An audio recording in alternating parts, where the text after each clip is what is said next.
The class Dinosauria was originally defined by Sir Richard Owen of the Royal Society and Superintendent of the British Museum Natural History Department in 1842, or in other words, the existence of dinosaurs was first speculatively hypothesized by a knighted museum head coincidentally in the mid-19th century during the heyday of evolutionism, before a single dinosaur fossil had ever been found. The Masonic media and mainstream press worldwide got to work hyping stories of these supposed long-lost animals, and then, lo and behold, 12 years later, in 1854, Ferdinand Vandiveer Hayden, during his exploration of the upper Missouri River, found proof of Owen's theory. A few unidentified teeth he mailed to leading paleontologist Joseph Leidy, who several years later declared them to be from an ancient, extinct Trachodon dinosaur, which, beyond ironically, means rough tooth. Firstly, it should be needless to say that it is impossible to reconstruct an entire hypothetical ancient animal based on a few teeth.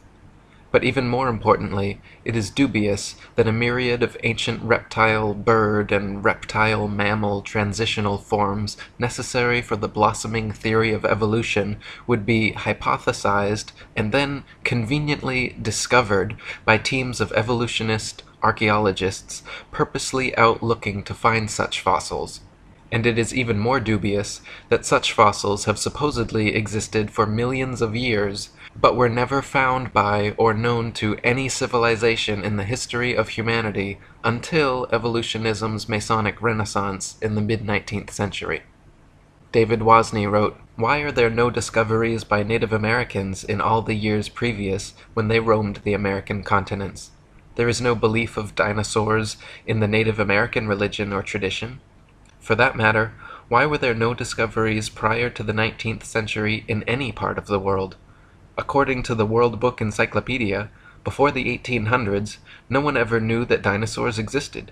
During the late 1800s and early 1900s, large deposits of dinosaur remains were discovered. Why has man suddenly made all these discoveries? No tribes, cultures, or countries in the world ever discovered a dinosaur bone before the mid-1800s, and then they were suddenly found all over the world in North America, South America, Europe, Asia, Africa, Argentina, Belgium, Mongolia, Tanzania, West Germany, and many other places apparently had large deposits of dinosaur fossils never before seen. All these places were inhabited and well explored for thousands of years before this time. Why had no one ever found a dinosaur fossil before?" According to the book The Dinosaur Project, paleontological journalist Wayne Grady claims the period following this, from around 1870 to 1880, became a period in North America where some of the most underhanded shenanigans in the history of science were conducted. In what was known as the Great Dinosaur Rush, or the Bone Wars, Edward Drinker Cope of the Academy of Natural Sciences and Othniel Marsh of the Peabody Museum of Natural History began a lifelong rivalry and passion for dinosaur hunting. They started out as friends, but became bitter enemies during a legendary feud involving double-crossing, slander, bribery, theft, spying, and destruction of bones by both parties. Marsh is said to have discovered over 500 different ancient species, including 80 dinosaurs, while Cope discovered 56. Out of the 136 dinosaur species supposedly discovered by the two men, however, only 32 are presently considered valid, as the rest have all proven to be falsifications and fabrications. None of them once claimed to find a complete skeleton either, so all their work involved reconstructions. In fact, to this day, no complete skeleton has ever been found, and so all dinosaurs are reconstructions. David Wozni wrote, "Discoveries and excavations seem not to be made by disinterested people such as farmers, ranchers, hikers, outdoor recreationists, building construction industry basement excavators, pipeline trench diggers, and mining industry personnel, but rather by people with a vested interest such as paleontologists, scientists, university professors, and museum organization personnel who were intentionally looking for dinosaur bones or who have studied dinosaurs previously. Finds are often made during special dinosaur bone hunting trips and expeditions by these people to faraway regions already inhabited and explored. This seems highly implausible. More believable is the case of the discovery of the first original Dead Sea Scrolls in 1947, which were unintentionally discovered by a child and which were all published by 1955. In some cases of a discovery of dinosaur bones by a disinterested person, it was suggested to them by some professional in the field to look or dig in a certain area. Also very interesting to note are special areas set aside and designated as dinosaur parks, for which amateur dinosaur hunters are required to first obtain a dinosaur hunting license. Whatever destination these establishment-funded archaeologists and paleontologists set, it seemed they found incredible numbers of fossils in tiny areas. In one of the largest dinosaur excavation sites, called the Ruth Mason Quarry, over 2,000 fossils were allegedly discovered. Casts and original skeletons assembled from these bones are currently on display in over 60 museums worldwide. Florentino Ameghino, head of paleontology at La Plata Museum, is amazingly responsible for 6,000 fossil species supposedly discovered throughout his career, all in Argentina. Dinosaur hunter Earl Douglas sent 350 tons of excavated dinosaur bones to the Carnegie Museum of Natural History throughout his career, all coming from the Dinosaur National Monument in Utah. During an expedition to Patagonia, Dr. Louis Chiappe and Dr. Lowell Dingus supposedly discovered thousands of dinosaur eggs at a site of only a few hundred square yards. Many experts have mentioned how such finds of huge quantities of fossils in one area by just a few highly invested individuals goes against the laws of natural probability and lends credence to the likelihood of forgeries or concentrated planting efforts. David Wozni wrote, "Dinosaur bones sell for a lot of money at auctions. It is a profitable business. There is pressure for academics to publish papers. Museums are in the business of producing displays that are popular and appealing. Movie producers and the media need to produce material to sell to stay in business. The mainstream media loves to hype alleged dinosaur finds. Much is to be gained by converting a bland, non-dinosaur discovery of a bone of modern origin into an impressive dinosaur find and letting artists' interpretations and imaginations take the spotlight rather than the basic, boring, real find. There are people who desire and crave prestige, fame, and attention. There is the bandwagon effect and crowd behavior, and then there are people and entities pursuing political and religious agendas. Highly rewarding financial and economic benefits to museums, educational and research organizations, university departments of paleontology, discoverers and owners of dinosaur bones, and the book, television, movie, and media industries may cause sufficient motivations for ridiculing of open questioning and for suppression of honest investigation. The fact that T-Rex bones have sold at auctions for upward of $12 million shows how lucrative the field of dinosaur hunting can be, and it just happens to be museum officials who serendipitously seem to make the most prolific finds. The first dinosaur to ever be publicly displayed was the Hadrosaurus folci at Edward Drinker Cope's Academy of Natural Sciences in Philadelphia. The bones were co-discovered by Joseph Leidy, Cope's esteemed professor, and the man responsible for the Trachodon Toothosaurus. The original Hadrosaurus reconstruction, which is still on display today, shows a huge plaster-cast bipedal reptile standing upright, using its tail as a third leg. What few people know, however, is that no skull was ever discovered, and no original bones were put in the public exhibit. David Wozni wrote, "A visual and a sculptural artist were promptly hired to invent a skull, and from the illustrations of another artist, who had depicted the iguanodon, the two artists drew the same face for the Hadrosaurus folci. The people involved could now technically defend the existence of this dinosaur if someone were to ask. The stunt worked out so well and fooled the public so thoroughly that they could later change the head of the creature without anyone noticing. To this day, Hadrosaurus folci is on display at the Academy of Natural Sciences in Philadelphia. The bones are said to be kept behind heavy closed doors, but a plaster copy is exhibited in their place. So we learn of an iguana skull being substituted for the skull of a dinosaur on display. What was the public told at the time? What are we not being told today? What we are not being told is that this is the rule and not the exception.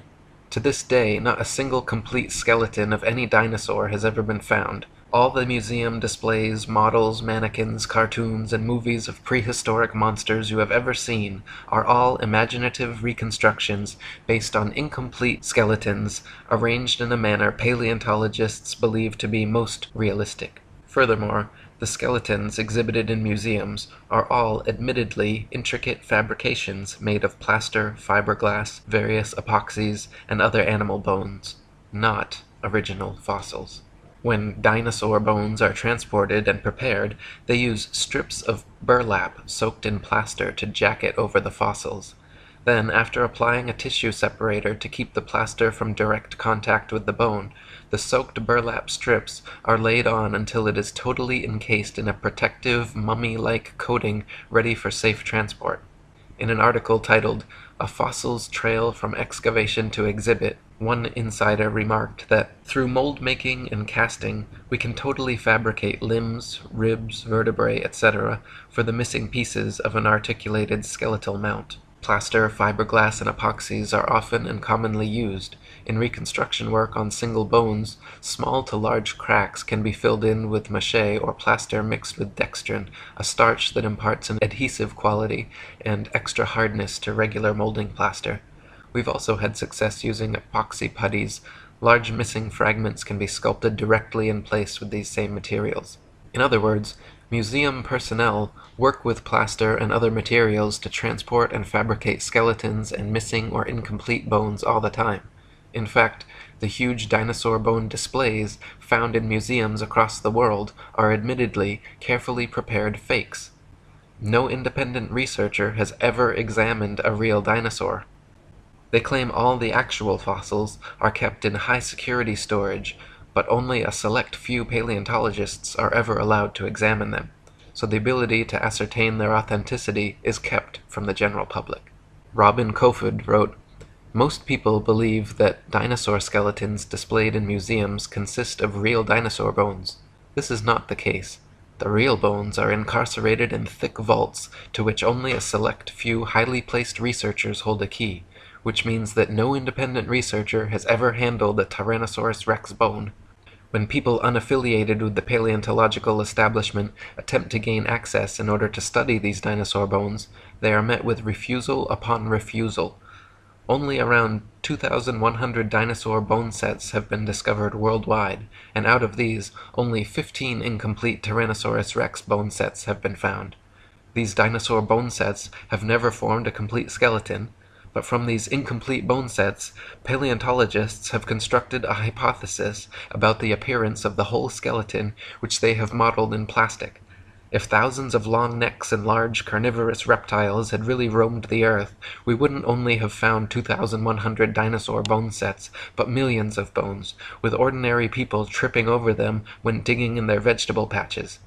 David Wozni wrote, "When children go to a dinosaur museum, are the displays they see displays of science or displays of art and science fiction? Are we being deceived and brainwashed at an early age into believing a dinosaur myth? Deep, probing questions need to be asked of the entire dinosaur business. There may have been an ongoing effort since the earliest dinosaur discoveries to plant, mix, and match bones of various animals such as crocodiles, alligators, iguanas, giraffes, elephants, cattle, kangaroos, ostriches, emus, dolphins, whales, rhinoceroses, etc., to construct and create a new man-made concept, prehistoric animal called the dinosaur, where bones from existing animals are not satisfactory for deception purposes. Plaster substitutes may be manufactured and used. Some materials similar or superior to plasticine clay or plaster of Paris would be suitable. Molds may also be employed.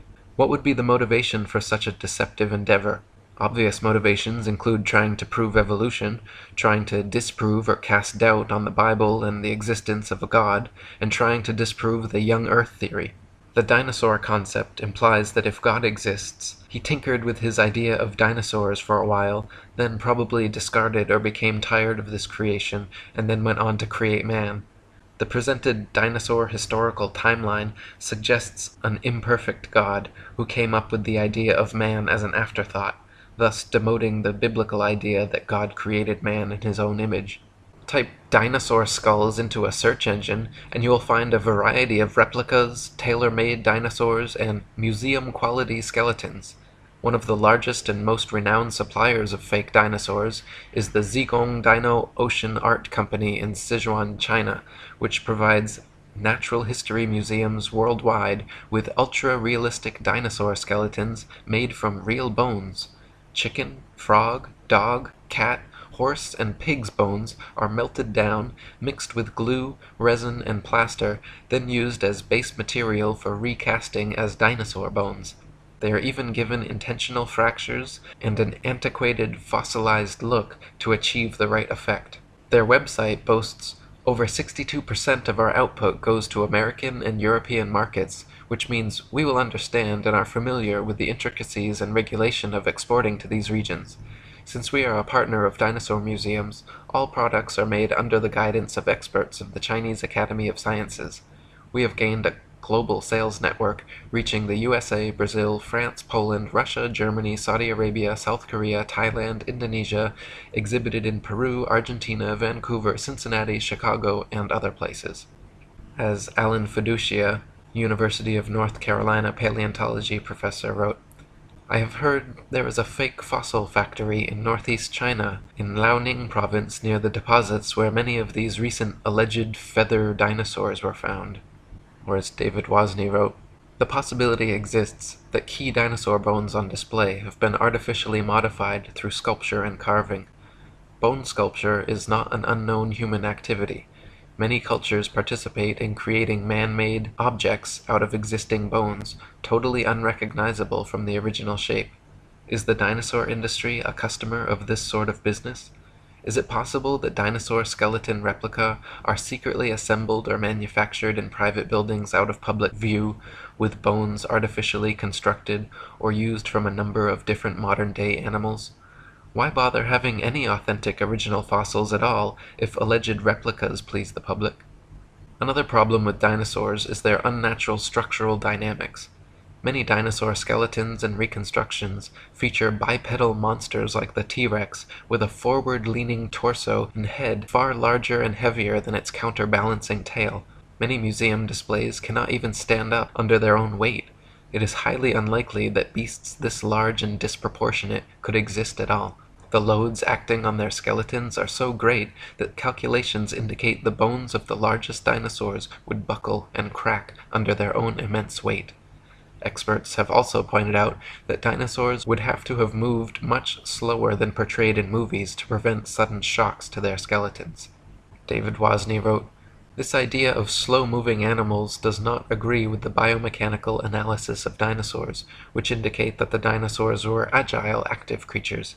This is the paradox between the dinosaur's size and lifestyle. Many displays and drawings of dinosaurs appear to be an absurdity, showing a two-legged animal that would be totally off balance, with the weight of head and abdomen much greater than weight of tail, which is supposed to act as a counterbalance. Is the dinosaur industry a case of science trying to meet public desires or expectations? The movie Jurassic Park is an example of showing dinosaurs much larger than any current displays in museums. After the movie came out, it is interesting to note that many articles were written asking, is this possible?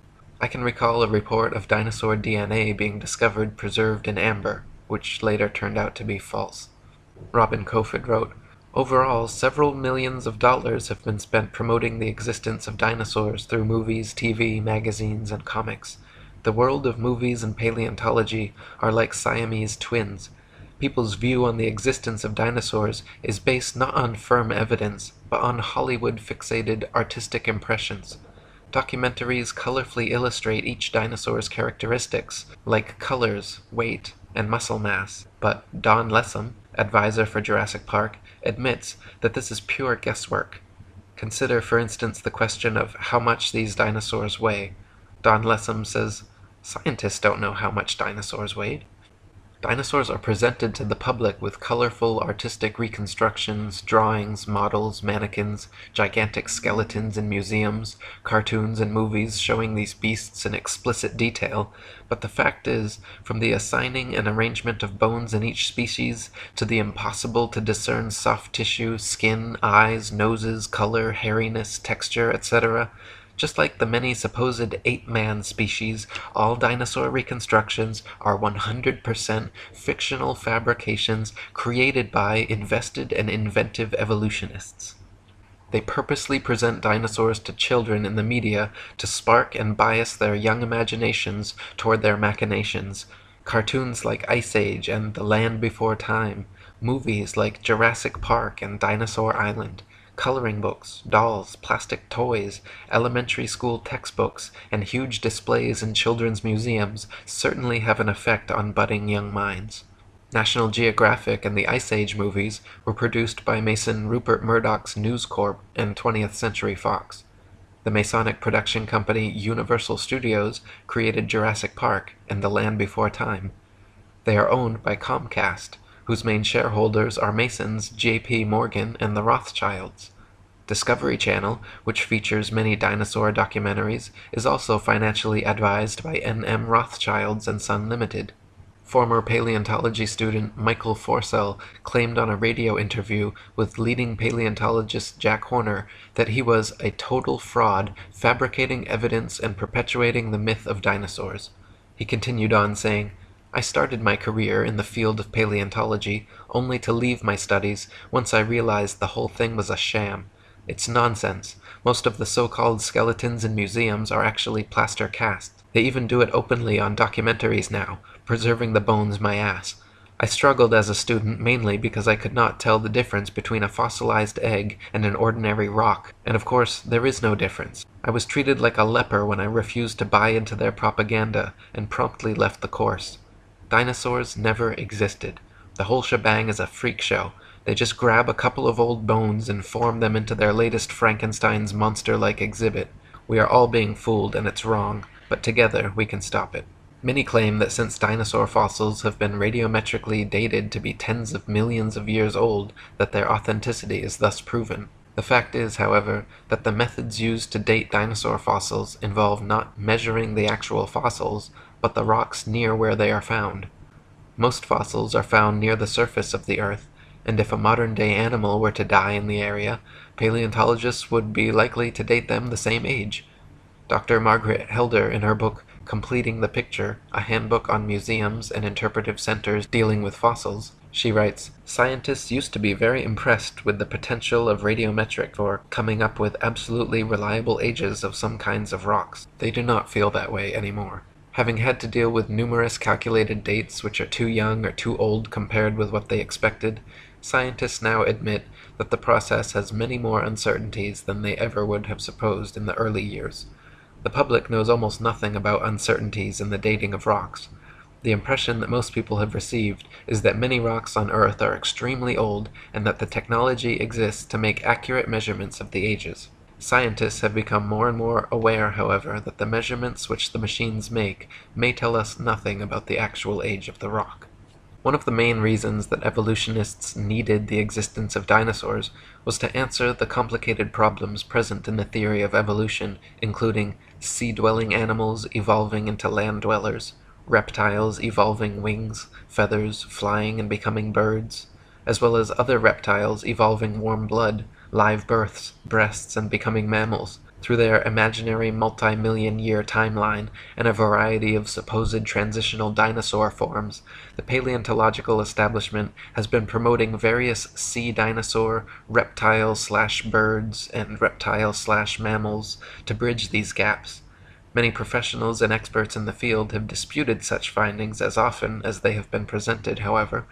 Dr. Storrs Olson, a Smithsonian Institute scientist, wrote, "The idea of feathered dinosaurs and the theropod origin of birds is being actively promulgated by a cadre of zealous scientists acting in concert with certain editors at Nature and National Geographic, who themselves have become outspoken and highly biased proselytizers of the faith. Truth and careful scientific weighing of evidence have been among the first casualties in their program, which is now fast becoming one of the grander scientific hoaxes of our age. No authentic feathers have ever been found with dinosaur fossils, though a few exposed hoaxes certainly attempted to fake it. Dr. Olson called the adding of feathers to their findings hype, wishful thinking, propaganda, nonsense fantasia, and a hoax. In the 1990s, many fossils with feathers were supposedly discovered in China, suspiciously close to the Zhejiang Dino Ocean Art Company, but when examined, Dr. Timothy Rowe found the so-called Confuciusornis was an elaborate hoax. He also found the Archaeoraptor, supposedly discovered in the 90s, was composed of bones from 5 different animals. When Dr. Rowe presented his findings to National Geographic, the head scientist reportedly remarked, "Well, all of these have been fiddled with." National Geographic then proceeded with their news conferences and media stories about the Archaeoraptor fossils being genuine and having found the missing link in evolution. Robin Kofod wrote, "In 1999, National Geographic magazine was busted when they presented in a colorful and fancily presented article the missing link, an Archaeoraptor dinosaur, which was supposed to support the basic tenet of evolutionary theory that dinosaurs had slowly developed over millions of years. Their proof consisted of a fossil where carefully arranged bone imprints gave the impression of a creature half dinosaur and half bird. The scam was discovered during a CT scan which uncovered unnatural bone links. National Geographic magazine was later forced to admit, when pressured, that the fossil was man-made." Paleontologists claim that Archaeopteryx is another transitional form of bird evolved from dinosaurs, but this theory falls on its face against overwhelming evidence to the contrary. Other species like Confuciusornis, Launingornis, and Eolalavis have all been found to be contemporary with the Archaeopteryx and are indistinguishable from present-day birds. Alan Fiducia from University of North Carolina, one of the most famous ornithologists in the world, stated, "I've studied bird skulls for 25 years, and I don't see any similarities whatsoever. I just don't see it. Theropod origin of birds, in my opinion, will be the greatest embarrassment of paleontology of the 20th century." Larry Martin from the University of Kansas, a paleoornithologist, says, "To tell you the truth, if I had to support the dinosaur origin of birds with those characters, I'd be embarrassed every time I had to get up and talk about it." Even if dinosaurs did evolve into birds to fill their evolution gap, it does not explain how something like the common housefly could have evolved. Flies flap their wings simultaneously 500 times per second. Even the slightest dissonance in vibration would cause them to lose balance and fall. But this never happens. How could they evolve such an amazing and specialized ability? Why were dinosaurs never discovered before the evolutionist renaissance in the mid-19th century? Why do paleontologists think they can reconstruct an entire species of ancient animal from a few teeth? Why have so many dinosaur discoveries turned out to be hoaxes? Why are all authentic dinosaur fossils kept under tight lock and key away from any independent analysis? Why has erosion and weathering not destroyed all these supposed prints and fossils that are allegedly millions of years old? If dinosaurs were supposedly wiped out by a meteor impact or other such catastrophe, why is it that all the other various animal species that exist today were not similarly wiped out? There are many more questions which need to be answered before anyone in their right mind should consider the existence of dinosaurs anything but a convenient evolutionist myth. Robin Kofod wrote, "The paleontological establishment can control which hypotheses will be constructed through textbooks and the curriculum. In this way, students are brainwashed into a pseudo-reality controlled by text material and the teacher's authority. A short practical example. A random dental bone is found at an excavation site, and from this dental bone, the rest of the skeleton is guessed at. We are not kidding about this. The entire dinosaurian field of the paleontological program is a sham."